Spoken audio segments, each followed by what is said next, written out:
Hello everyone. Today my topic is energy and pressure of Fermi-Dirac gas. क्या topic है? Energy and pressure of energy and pressure of Fermi-Dirac gas. सबसे पहले तो हम इस topic के अंदर क्या पता होना चाहिए कि Fermi-Dirac स्टैटिस्टिकल होता क्या है। सबसे पहले हमें क्या पता होना चाहिए, Fermi-Dirac स्टैटिस्टिकल होता क्या है। स्टैटिस्टिकल होता क्या है, इसके अंदर क्या होते हैं हमारे पार्टिकल्स, ऐसे पार्टिकल्स जो क्या करते हैं हमारे Fermi-Dirac स्टैटिस्टिकल को ओबे करते हैं। उन पार्टिकल को क्या बोलते हैं, वो पार्टिकल क्या होने चाहिए हमारे इनडिस्टिंग्विशेबल, और क्या होने चाहिए हमारे हाफ ओड इंटीग्रल। क्या होने चाहिए, कौन से पार्टिकल होने चाहिए, पार्टिकल जो ओबे करेंगे हमारे किसको, Fermi-Dirac स्टैटिस्टिकल को। पार्टिकल्स वो पार्टिकल्स ओबे करेंगे जो क्या होंगे इनडिस्टिंग्विशेबल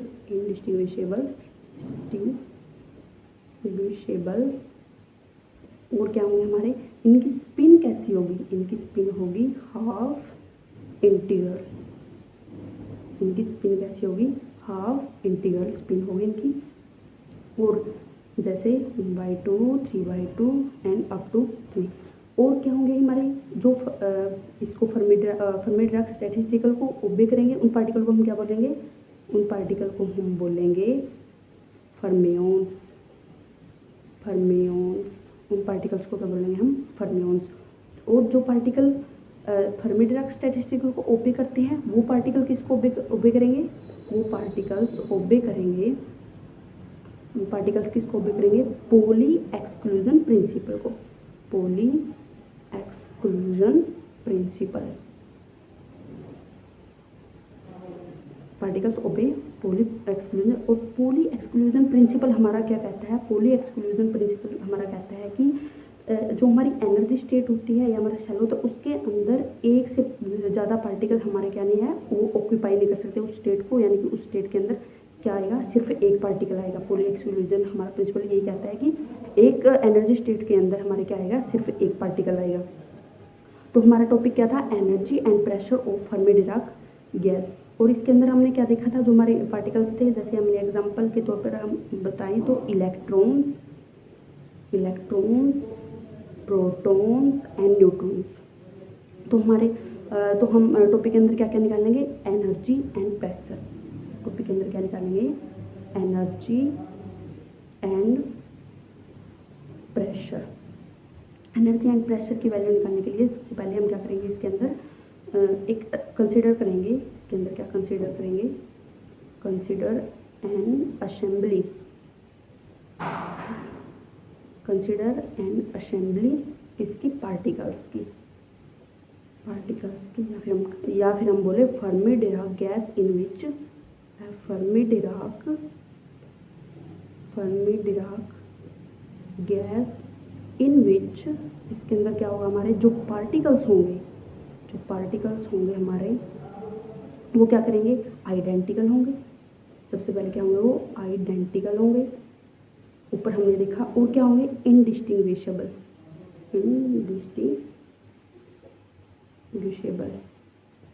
ठीक है। और उनकी स्पिन कैसी होगी, half odd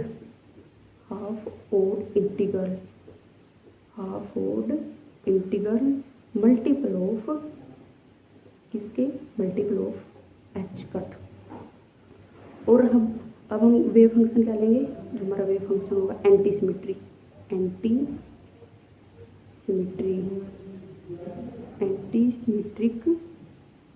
wave function.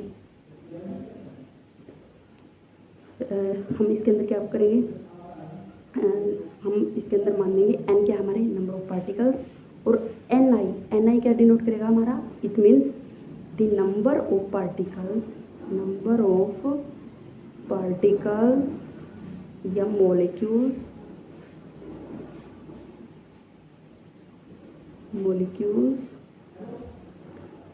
In the ith level. I क्या हमारा डिनोट कर रहा है, कौन से लेवल के अंदर है, हमारे कितने लेवल्स हैं, ith लेवल के अंदर। और जी आई हमने क्या ली है, डीजेनरेसी। डीजनरेसी, जी आई हमने क्या लिया है, डीजनरेसी। आगे हम क्या देखेंगे, एन आई। एन आई हमने क्या लिया था, नंबर ऑफ पार्टिकल्स थे मॉलिक्यूल्स किसके अंदर, ith लेवल के अंदर। तो एन आई की वैल्यू क्या होगी हमारी, G I divide by E raise to power alpha plus beta E I plus 1। और इस इक्वेशन को हम क्या मान लेते हैं, इक्वेशन नंबर 1। जी आई हमने क्या देखा था, जी आई हमारी डीजनरेसी थी और एन आई हमारे क्या थे, नंबर ऑफ पार्टिकल्स या मॉलिक्यूल्स इन ith लेवल के अंदर। आगे हम इसको सोल्व करने के लिए लेट हम क्या मान लेते हैं, क्योंकि हमें एनर्जी एंड प्रेशर निकालना है, तो let D of N E क्या मान लिया हमने, क्या है ये, D N E the number of particles, the number of particles किसके अंदर, कौन सी एनर्जी रेंज है हमारी इसके अंदर, in the energy range E and E plus D ई।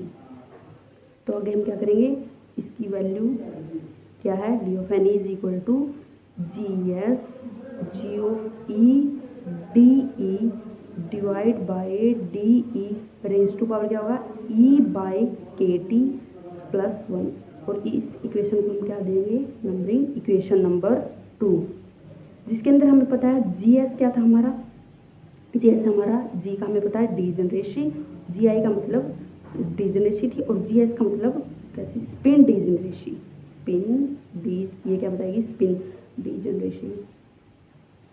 फिर आगे क्या करेंगे हम, इसके अंदर क्या होगा, जी ई की वैल्यू, जी की हमारी क्या वैल्यू है, 4 pi M V divide by H cube under root 2 M E. इसकी वैल्यू क्या है, जी की 4 pi M V divide by H cube under root 2 M E. तो आगे हम क्या करेंगे, जो हमारी इक्वेशन नंबर 2 थी उसके अंदर हम क्या करेंगे, पुट दी वैल्यू ऑफ, इसके अंदर पुट क्या करेंगे, put the value of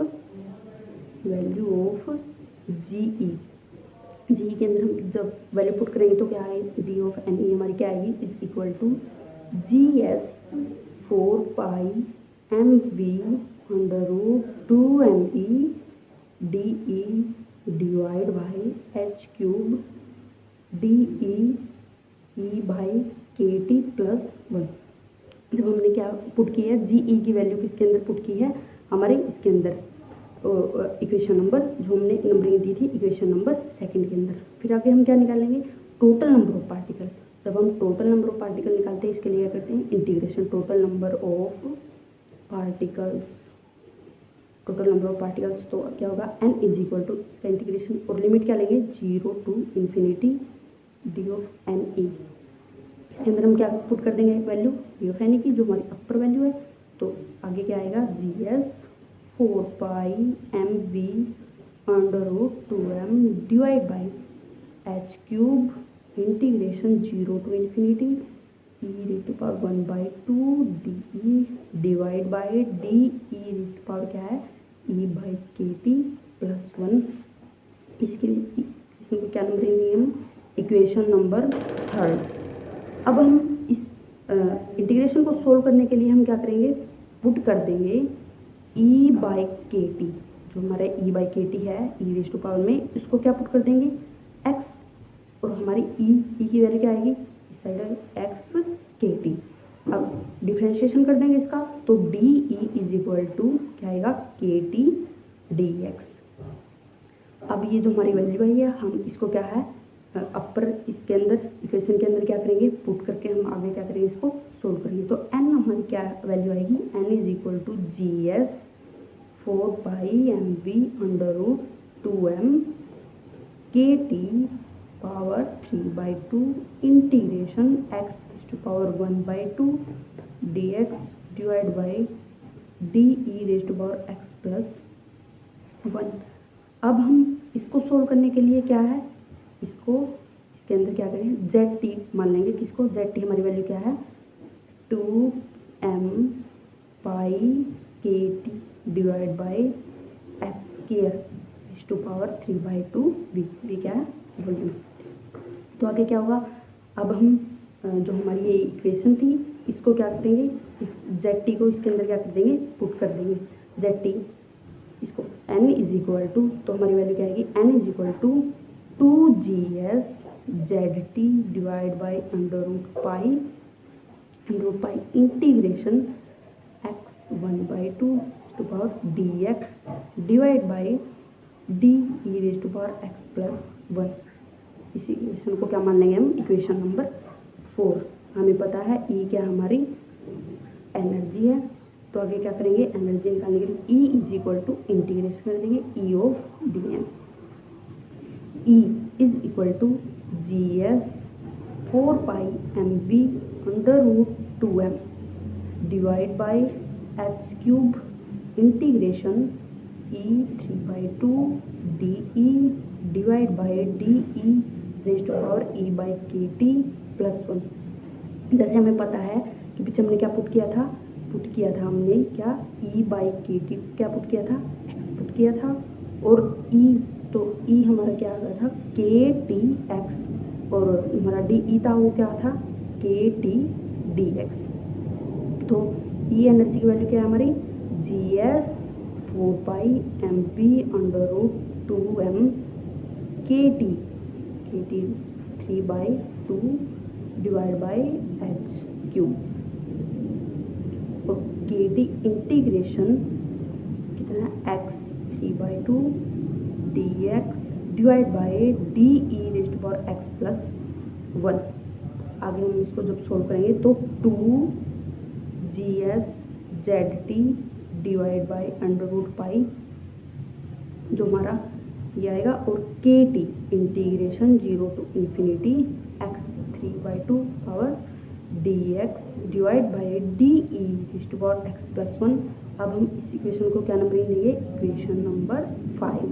equation number 4 हमारी क्या थी, जब हमने n की वैल्यू निकाल ली थी, और इक्वेशन नंबर 5 जब हमने क्या है E की वैल्यू निकाल दी है। तो इन दोनों वैल्यूज से हमारी equation number 4 and equation number 4 and 5 जब हम क्या देखेंगे, इसके अंदर दो केस बनेंगे हमारे। कौन कौन से केस, केस नंबर 1 इसके अंदर क्या है हमारा, जब अल्फा क्या है is positive, and case number 2 जब हमारा अल्फा क्या है, अल्फा इज नेगेटिव। तो सबसे पहले हम केस नंबर 1 को लेके चलेंगे। केस नंबर 1 इसके अंदर क्या था हमारा, अल्फा इज पॉजिटिव। अल्फा क्या था हमारा, अल्फा इज पॉजिटिव। तो E raise to power x is equal to D, और जब हमारा हमें पता है कि अल्फा हमारा क्या है, पॉजिटिव है, तो इसके अंदर D क्या है, ग्रेटर देन है किससे 1। इसका मतलब क्या हुआ कि 1/D क्या हो जाएगा हमारा, लेस देन 1 हो जाएगा, और इट मीन्स क्या होगा हमारा जो डिवीजन रेशियो होगी सिस्टम की वो क्या होगी, वेरी स्मॉल। इट मीन्स जो हमारी डिवीजन रेशियो होगी किसकी, सिस्टम की, वो क्या होगी हमारी स्मॉल, वेरी स्मॉल। फिर आगे हम देखेंगे इक्वेशन नंबर 4 में हमने क्या निकाला था, इक्वेशन नंबर 4 में हमने n की वैल्यू निकाल ली थी। तो n की वैल्यू आगे further n is equal to 2GS ZT divide by under root pi integration x raise to power 1/2 dx divide by DE raise to power x plus 1। तो आगे हम क्या करेंगे, इंटीग्रेशन को सोल्व करेंगे। तो इसको सोल्व करने के लिए हम क्या करेंगे, कंसीडर द इंटीग्रल पार्ट। तो इसको I से डिनोट करेंगे, integral I is equal to integration x 1/2 power dx divide by DE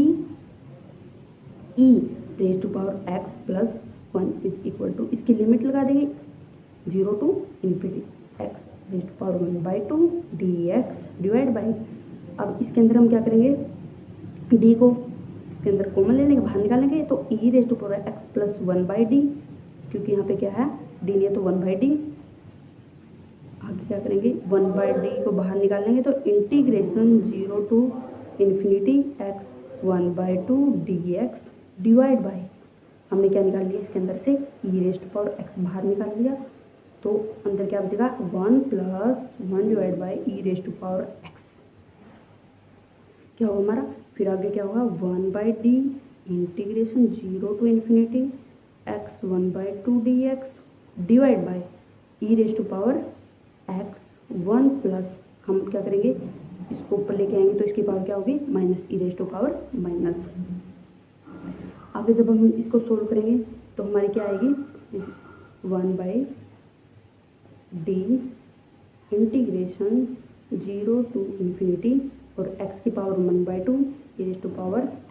तो हम इसको क्या करेंगे, x की पावर 1/2 e⁻−x, इसको भी ऊपर लेके जाएंगे तो e⁻−x, और ये क्या बनेगा 1 + -x e⁻−x/d, और इसकी पावर क्या आएगी -1, क्योंकि हम इसको क्या ऊपर लेके गए हैं तो ऊपर लेके जाएंगे तो ये क्या होगी हमारी, इसकी पावर क्या होगी माइनस में, और ये भी हमारा क्या है, ये भी हमारे ऊपर गई तो इसकी पावर भी क्या होगी हमारी माइनस में dx। हमें पता है कि बाइनोमियल, इसके ऊपर जब हम इसको फर्दर सोल्व करेंगे तो इसके ऊपर क्या लगेगी हमारी बाइनोमियल एक्सपेंशन, क्या लगेगी हमारी बाइनोमियल एक्सपेंशन। ठीक करेंगे हम 1/d integration 0 to infinity x1 की पावर 1/2 e⁻−x। जब हम आगे लगाएंगे इसके ऊपर तो 1 - e⁻−x divide by d plus 2 e⁻−के 2x की पावर भी 2x हो गई। नीचे क्या होगा 2 फैक्टोरियल और d स्क्वायर, फर्दर आगे ऐसे ही चलेगी इंटू में dx। आगे सोल्व करेंगे तो 1/d integration 0 to infinity x 1/2 की पावर e⁻−x माइनस इंटीग्रेशन, क्योंकि आगे हम इसके ऊपर भी इंटीग्रेशन करेंगे, x 1 की power 1/2 divide by d e⁻−के 2x, क्योंकि 2 से क्या होगा हमारा 2 कैंसिल हो जाएगा तो क्या बचेगा हमारा e⁻2x dx प्लस अपू सो। फिर आगे हम क्या करेंगे is equal to 1/d integration 0 to infinity 1/x, क्या होगी 1/x x की पावर 1/2 e⁻−x, क्या होगी x की पावर 1/2 e⁻−x dx।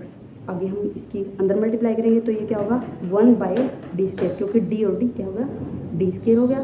तो इंटीग्रेशन 0 to इन्फिनिटी x की पावर 1/2 e⁻−2x dx, ये हमारा ये आ गया। आगे हमारी क्या आएगी इक्वेशन इज इक्वल टू, जब हम सोल्व करेंगे तो √π डिवाइड बाई 2b 1 - 1/2 की पावर क्या आएगी 3/2d प्लस 1 डिवाइड बाई 3 की पावर 3/2d² प्लस अपू सो। इस इक्वेशन को हम क्या मान लेंगे इक्वेशन नंबर 6। फिर आगे हम क्या निकालेंगे, अब हम इक्वेशन नंबर जो हमने क्या निकाल लिया है, इंटीग्रेशन जो हमने सोल्व किया है, अब इस इंटीग्रेशन को जो हमारी इक्वेशन नंबर 4 था अब उनको यूज करेंगे यूजिंग इक्वेशन नंबर, कौन सी इक्वेशन नंबर 6 एंड 4। तो हमारी n की वैल्यू क्या आएगी GSZT डिवाइड बाई d 1 - 1/2 की पावर 3/2d प्लस 1/3 की पावर 3/2d², ऐसे तो सो। इस इक्वेशन को क्या मानेंगे हम इक्वेशन नंबर 7। इसे n की वैल्यू क्या आएगी हमारी GSZT divide by capital D। हमें पता है कि 1/d हमारा क्या था, ये हमारी d इसके अंदर क्या थे हमारे, ये क्या था लेस देन था किससे 1 से। इट मीन्स क्या था हमारे जो हमारी d जनरेसी थी वो क्या थी सिस्टम की बहुत ही स्मॉल थी, तो 1/d क्या था 1 लेस देन था 1 से। जो हमारी हायर टर्म थी वो हम क्या कर देंगे नेगलेक्ट कर देंगे। तो जो हमारी फॉर्म इक्वेशन नंबर जो हमने ये इक्वेशन निकाली इक्वेशन नंबर 7 से अगर आगे देखेंगे तो आगे हम क्या निकाल सकते हैं इसकी वैल्यू, किसकी वैल्यू GS एंड ZT की वैल्यू, GS एंड ZT की वैल्यू। तो अगर हम इसकी वैल्यू निकालेंगे तो GS इंटू में ZT इज इक्वल टू, ये D कहाँ पे चला जाएगा मल्टीप्लाई में ND, और ये क्या वहाँ कहाँ पे चला जाएगा क्योंकि मल्टीप्लाई में तो कहाँ पे चला जाएगा डिवाइड में, और डिवाइड से ऊपर लेके जाएंगे तो इसकी पावर क्या हो जाएगी माइनस, तो 1 - 1 डिवाइड बाई 3/2d प्लस 1/3 की पावर क्या है 3/2d² अप टू सोन। उसकी पावर हमने क्या मानी थी माइनस, क्योंकि डिवाइड से कहाँ गया मल्टीप्लाई में ऊपर, इसकी पावर -1। इस इक्वेशन को क्या मान लेंगे हम, ये इक्वेशन हमने क्या दी थी 8 और ये इक्वेशन नंबर 9। तो आगे हम क्या करेंगे इक्वेशन नंबर, अब हमें पता है ये हमने पीछे निकाला था इक्वेशन नंबर 5 में, ये हमने क्या निकाला था इक्वेशन नंबर 5 में हमने ये निकाला था ये वाला। तो आगे हम इसको लेके चलेंगे इक्वेशन नंबर 5 को, इक्वेशन नंबर 5 को। इसमें ई की वैल्यू क्या थी, e is equal to 2GSZT divide by √pi 2 में KT integration limit 0 to infinity x power 3/2 dx divide by D E raise to power x + 1। हमें पता है आगे हमने ऊपर क्या निकाल ली है GS और ZT की वैल्यू हमने क्या है इसके अंदर निकाल ली है। तो इस तरह हम क्या करेंगे एनर्जी हम क्या करेंगे फाइंड आउट करेंगे, क्या फाइंड करेंगे हम, फाइंड दी एनर्जी। तो आगे क्या करेंगे हम इंटीग्रेशन 0 to infinity x की power 3/2 dx divide by D E raise to power x + 1। इसकी वैल्यू क्या आएगी हमारी 3/4 √पाई डिवाइड बाई डी, और ये क्या आएगी 1 - 1 divide by 2 raise to power 5/2 D और प्लस 1/3 की पावर 5/2 डी स्क्वायर, ये अप टू 100। अब क्या करेंगे हम, जो हमारी ये वैल्यू आई है अब हम इस वैल्यू को क्या करेंगे पुट कर देंगे इक्वेशन नंबर 5 के अंदर, जो हमारी एनर्जी ई की। तो पुट दी वैल्यू इसके अंदर इन इक्वेशन नंबर 5 के अंदर। तो हमारी एनर्जी यानी कि ई की वैल्यू क्या आएगी हमारी 3/2, ई की वैल्यू क्या आएगी हमारी 3/2 GSZT KT divide by D, और आगे क्या आया 1 - 1/2 पावर 5/2 डी प्लस 1/3 की पावर 5/2 डी स्क्वायर। अब हम इसके अंदर क्या करेंगे इक्वेशन नंबर जो हमारी 9th आई थी वो इक्वेशन नंबर यूज करेंगे, यूजिंग इक्वेशन नंबर 9 किसके अंदर अबव इक्वेशन के अंदर, अबव इक्वेशन नंबर 9 क्या थी हमारी, इस इक्वेशन नंबर 9 के अंदर हमने क्या किया था, किसकी वैल्यू निकाल ली थी GS और किसकी ZT की वैल्यू हमने निकाल ली थी। तो इसके बाद हमारी ई की वैल्यू क्या आएगी हमारी 3/2 KT ND divide by D 1 - 1 divide by 2 3/2 D plus 1/3 power कितनी है 3/2 डी स्क्वायर, जो हमने यहाँ पे निकाल ली थी।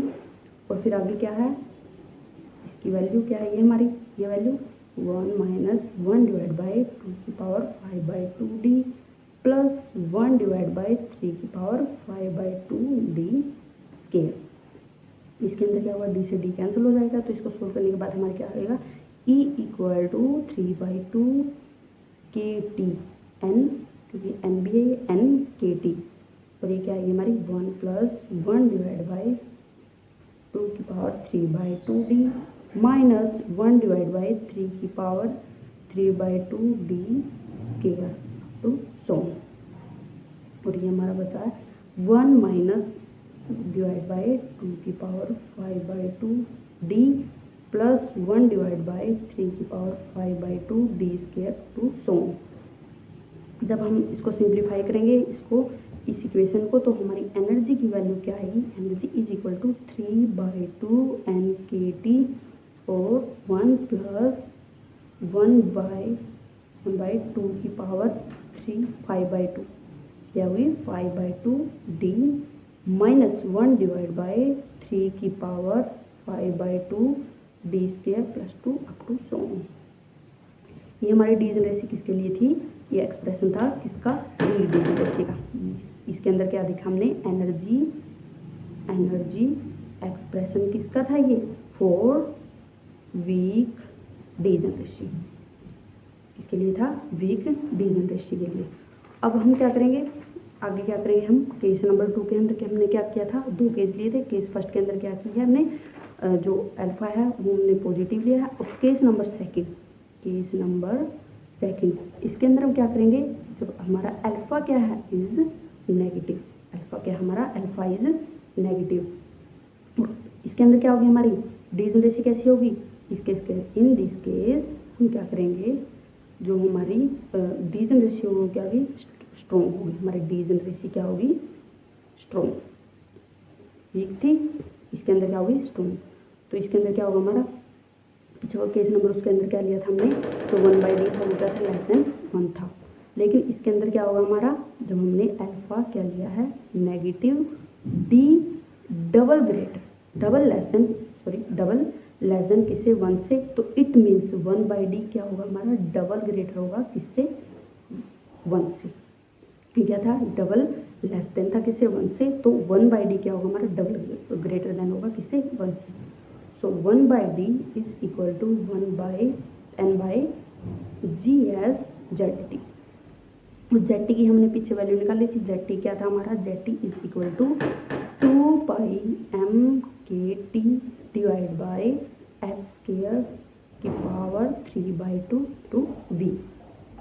तो इसके अंदर हम क्या करेंगे, ZT की वैल्यू पुट कर देंगे, तो 1/d is equal to n divide by GS हमारा क्या था, स्पिन डिवीजन रेशियो थी, तो 2πmkt डिवाइड बाई h², और इसकी पावर क्या है, 3/2 इंटू में क्या है, v। तो आगे क्या होगा, 1/d equal to n divide by, जब हम सोल्व करें n divide by v into में ये ऊपर चला जाएगा, तो h² डिवाइड बाई 2m नीचे ही रहेगा, 2mkt, और इसकी पावर क्या थी हमारी, 3/2। इसको इक्वेशन क्या नाम दे देंगे हम, इक्वेशन नंबर 10 दे देंगे। आगे हम क्या करेंगे, इक्वेशन नंबर 10 के बाद हम क्या करेंगे, क्योंकि हमने क्या निकाला है, 1/d की वैल्यू हमने निकाली है, तो अभी हम क्या बात करेंगे, स्ट्रॉन्ग। हमें पता है इस केस में क्या थी, डिवीजन रेशियो हमारी कैसी थी, डिवीजन रेशियो क्या थी हमारी, स्ट्रॉन्ग। आगे हम डिस्कस करेंगे, क्या करेंगे, 2 टेम्परेचर रेंज। इसके अंदर कितनी रेंज है टेम्परेचर की क्या है, 2 रेंज। कौन कौन सी रेंज है, सबसे पहले तो हमारी क्या है, एब्सोल्यूट जीरो टेम्परेचर, एट किस पे है, at absolute zero temperature means T क्या हमारा इक्वल टू 0 केल्विन, 0 पे है T क्योंकि एब्सोल्यूट। और सेकंड के अंदर क्या है, जब हमारा एट अबव, किससे अबव, 0 से, एट अबव किससे, एब्सोल्यूट जीरो टेम्परेचर। ठीक है, तो हम केस नंबर 1, इसके अंदर क्या होगा हमारा, जब हमारा टेम्परेचर क्या है, equal to 0, it means D भी क्या हमारा, इक्वल टू 0। अब हमने इक्वेशन नंबर 10 के अंदर ये देखा कि क्या है, 1/d की हमने वैल्यू देखी है इसके अंदर, इट मीन्स 1/0 क्या था हमारा, इन्फिनिटी। अगर हम 1/d इज इक्वल टू, क्योंकि d इज इक्वल टू क्या है, 0 है, तो 1/0 ये क्या होगा, इन्फिनिटी। तो इसका मतलब क्या है, 1/d क्या हो गया हमारा, इज इक्वल टू इन्फिनिटी। तो इसके अंदर अब हम इक्वेशन नंबर जो हमारी 4 थी, उसके अंदर हमने किसकी वैल्यू निकाली थी, इक्वेशन नंबर 4 से हमने क्या निकाली थी, n की वैल्यू। n क्या था हमारा, 2GS ZT डिवाइड बाई √π। और लिमिट इंटीग्रेशन कहाँ से, 0 से इन्फिनिटी x की पावर 1/2 DE⁻x+1 टू में dx। फर्दर आगे क्या करेंगे हम, 2GS ZT divide by √π integration 0 to infinity x⁻1/2 dx, क्योंकि d हमारा क्या था इसके अंदर, ये d क्या आ गया था हमारा, 0 लिया था, और t भी हमारा टेम्परेचर भी हमने क्या लिया था, 0 लिया था। तो इसके बाद हमारा क्या होगा, 2GS ZT डिवाइड बाई √π में 2/3 1/d की पावर 3/2। अब हम आगे क्या करेंगे, इज इक्वल टू, इसको जब हम सॉल्व करेंगे, n इज इक्वल टू क्या है हमारा, 4/3 GS ZT डिवाइड बाई क्या था, √π d की पावर क्या थी हमारी, 3/2 थी। तो 1/d हमारा क्या है, is equal to 3n √π divide by 4GS ZT की पावर 3 2/3, ये क्या आ गई हमारी इक्वेशन नंबर 11। पीछे हमने क्या किया था, इक्वेशन नंबर 10 को हमने क्या किया था, 1/d की वैल्यू हमने निकाली थी। अब इक्वेशन नंबर 11 के अंदर 1/d की वैल्यू क्या है हमारी 3n/π/4gszt की पावर 2/3। अब हम क्या करेंगे इसके अंदर, put the value of zt, put the value किसकी पुट करेंगे, put the value of zt।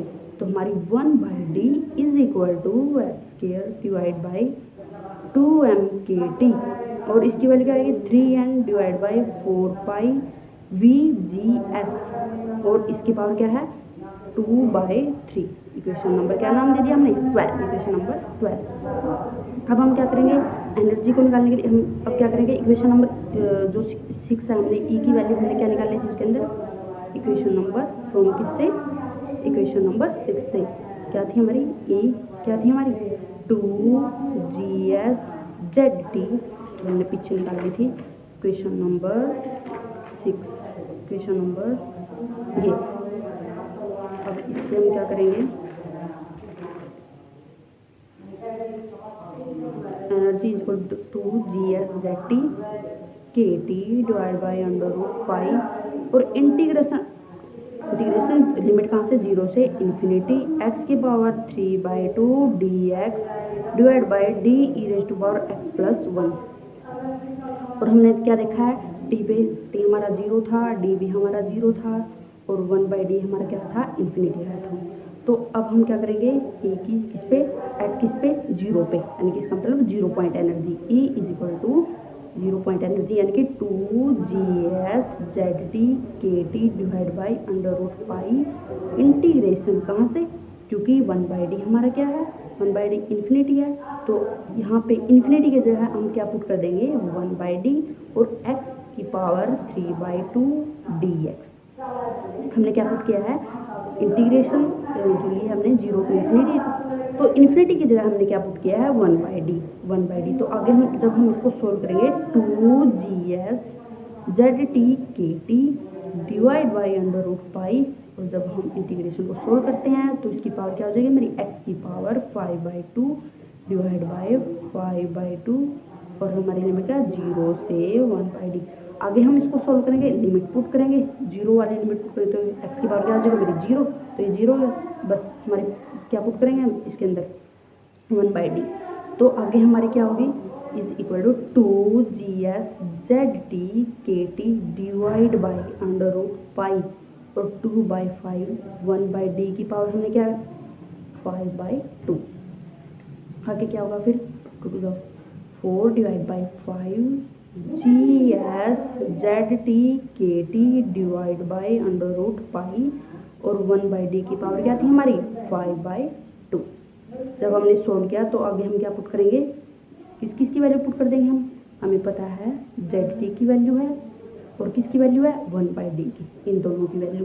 तो आगे हमारी क्या होगी 4/5, आगे क्या होगी हमारी 4/5 GSKT डिवाइड बाई √π, और ये क्या होगी 2πmkt। जब हमने किसकी वैल्यू पुट करी है 1/d की और ZT की डिवाइड बाई h² की पावर 3/2 इंटू v, तो इसकी वैल्यू क्या आएगी हमारी, e 0 पॉइंट एनर्जी की क्या आएगी value 3n² divide by 10m and 3n divide by 4πVGS की पावर 2/3। ये हमारी क्या आ गई, इसे हम क्या बोलेंगे 0 पॉइंट एनर्जी। अब हमारा क्या रहता है 0 पॉइंट एनर्जी हमने निकाल ली। अब हम निकालेंगे प्रेशर किस पर निकालेंगे 0 पॉइंट प्रेशर किसे डिनोट करेंगे P0 से, तो P0 is equal to 2P0 divide by क्या है ये 3V। तो इसके अंदर प्रेशर की वैल्यू निकालने के लिए हमें क्या पुट करना पड़ेगा, किसकी वैल्यू E, किसकी 0 पॉइंट एनर्जी की, और 0 पॉइंट एनर्जी की हमने वैल्यू क्या निकाल लिया 3n² जो हमने ऊपर निकाल लिया इसको। तो प्रेशर को निकालने के लिए 0 पॉइंट प्रेशर को निकालने के लिए हम क्या कर देंगे, इसके अंदर वैल्यू पुट कर देंगे, तो हमारी वैल्यू क्या बनेगी हमारी वैल्यू बनेगी 2 divide by 3v and 3n H square divide by 10m 3n into में 3n divide by 4 pi VGS। इसकी पावर कितनी है 2/3। तो हमारी 0 पॉइंट प्रेशर की वैल्यू क्या आ गई n H square divide by 5m v की, और अंदर क्या बचा 3n divide by 4 pi VGS की पावर 2/3। ये हमारा क्या बन गया 0 पॉइंट प्रेशर। ये क्या बना हमारा 0 पॉइंट प्रेशर। तो हमने इस टॉपिक के अंदर क्या निकालना था एनर्जी एंड प्रेशर। तो हमने क्या क्या निकाल दिया, एनर्जी भी निकाल दी इस टॉपिक के अंदर और क्या निकाल दिया प्रेशर भी निकाल दिया। तो ये हमारा टॉपिक क्या हुआ फिनिश।